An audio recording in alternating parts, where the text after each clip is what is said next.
Assalamualaikum warahmatullahi wabarakatuh. Selamat pagi, selamat siang. Semoga semangat kita tetap semangat pagi. Apa kabar anak-anak? Mudah-mudahan kalian selalu dalam keadaan sehat walafiat.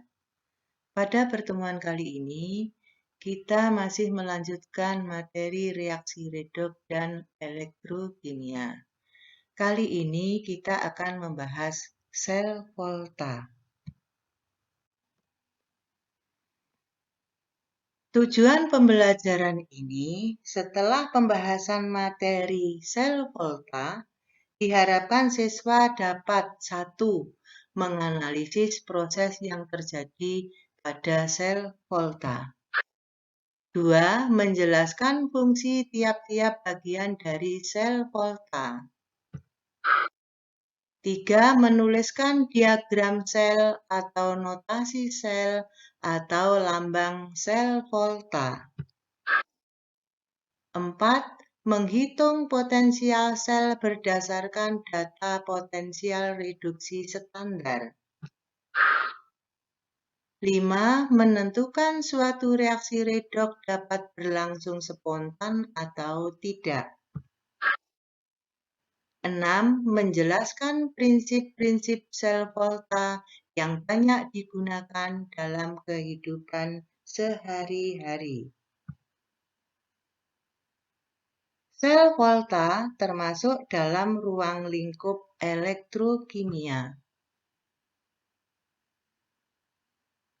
Elektrokimia adalah ilmu yang mempelajari hubungan antara reaksi redoks dengan aliran elektron atau arus listrik. Reaksi redoks berlangsung dalam suatu sel yang disebut dengan sel elektrokimia. Ruang lingkup elektrokimia sebagai berikut. Elektrokimia terdiri dari sel elektrokimia, hukum Faraday, korosi. Sel elektrokimia terdiri dari sel Volta dan sel elektrolisis.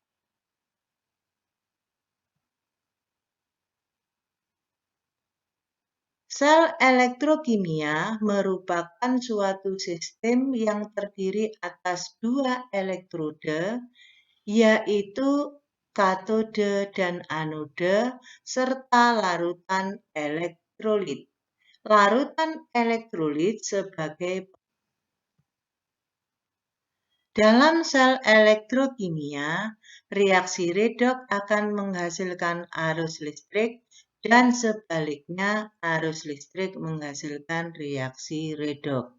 Berikut ruang lingkup sel elektrokimia. Sel elektrokimia terdiri dari sel Volta atau sel Galvani dan sel elektrolisis. Sel Volta atau sel Galvani mempunyai 2 elektroda negatif dan positif. Elektroda negatif namanya anoda, elektroda positif namanya katoda. Sel elektrolisis mempunyai elektroda positif namanya anoda dan elektroda negatif namanya katoda. Untuk muatan elektroda antara sel Volta dan sel elektrolisis ini berlawanan.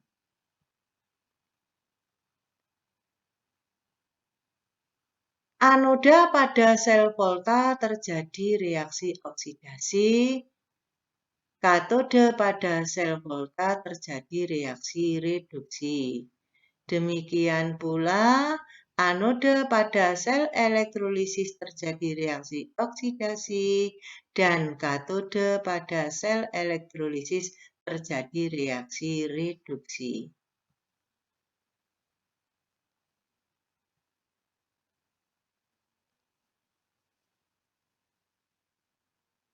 Sel Volta ditemukan oleh ahli kimia dari Italia yaitu Alessandro G. Volta yang hidup pada tahun 1745 sampai dengan 1827 dan Luigini Galvani yang hidup pada tahun 1737 sampai 1798.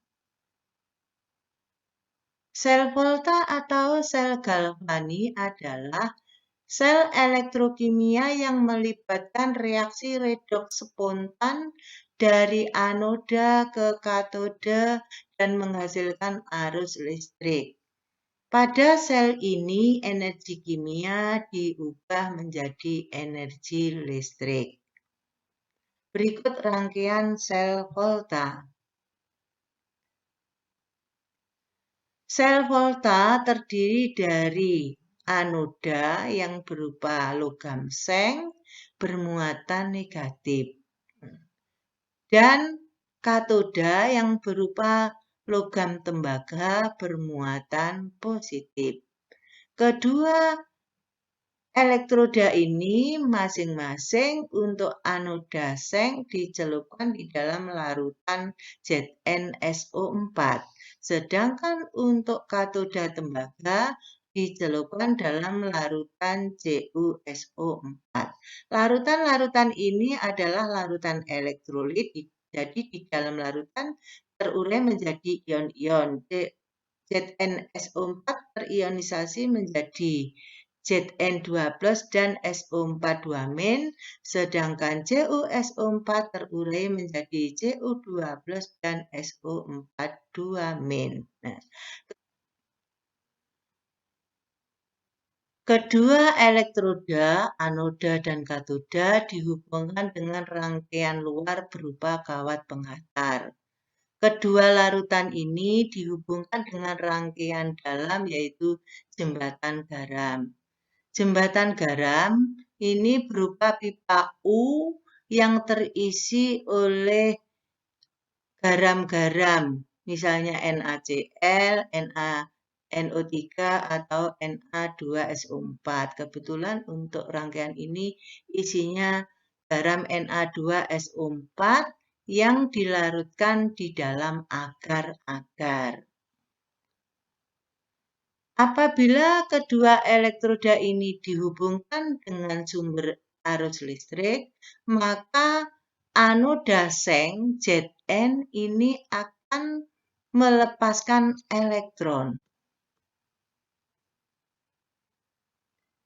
Elektron yang dilepaskan oleh anoda seng ini tidak masuk ke dalam larutan, tetapi menempel di anoda kemudian mengalir lewat kawat penghantar ini masuk ke dalam katoda tembaga, kemudian masuk dalam larutan. Di dalam larutan CuSO4 ada ion Cu2+, elektron ini ditangkap oleh ion Cu2+, menghasilkan endapan Cu. Endapan Cu ini menempel pada katoda tembaga. Zn selalu melepaskan 2 elektron membentuk Zn2+. Berarti jumlah Zn2+ bertambah. Untuk menyeimbangkan atau menetralkan ion ini, maka ion-ion dari larutan jembatan garam ini akan masuk ke sini. Yang masuk ke larutan ZnSO4 yaitu kation SO4 2- bereaksi dengan Zn2+. Kemudian ion Cu2+ yang bereaksi atau mengikat 2 elektron lama-kelamaan akan berkurang. Ini menunjukkan larutannya makin lama makin pudar. Berarti akan kelebihan ion SO4 2-. Nah, untuk menyeimbangkan ion ini, untuk menetralkan ion ini, maka kation dari jembatan garam yaitu Na2SO4, kation Na+ akan masuk ke larutan ini bereaksi dengan SO4 2-. Nah, jadi kedua larutan ini tetap terjaga kenetralannya. Nah, kenetralan larutan ini sangat menentukan aliran listrik. Di dalam tabung ruas kiri ini berarti terjadi reaksi Zn berubah menjadi Zn2+ melepaskan 2 elektron, berarti reaksi oksidasi. Kemudian pada tabung ruas kanan terjadi reaksi Cu2+ menangkap 2 elektron menghasilkan endapan Cu, berarti ini reaksi reduksi. Jadi reaksi yang terjadi adalah pada anoda reaksi oksidasi, ini pada katoda terjadi reaksi reduksi. Elektron yang dilepas dan yang ditangkap sama, maka kedua reaksi ini apabila dijumlahkan, maka reaksi reduknya seperti ini. Jadi reaksi yang terjadi pada sel ini adalah Zn plus Cu2+ menghasilkan Zn2+ dan endapan Cu. Untuk lebih jelasnya, silakan dibaca penjelasan berikut ini. Nah, untuk lebih pahamnya lagi, bisa disimak video berikut.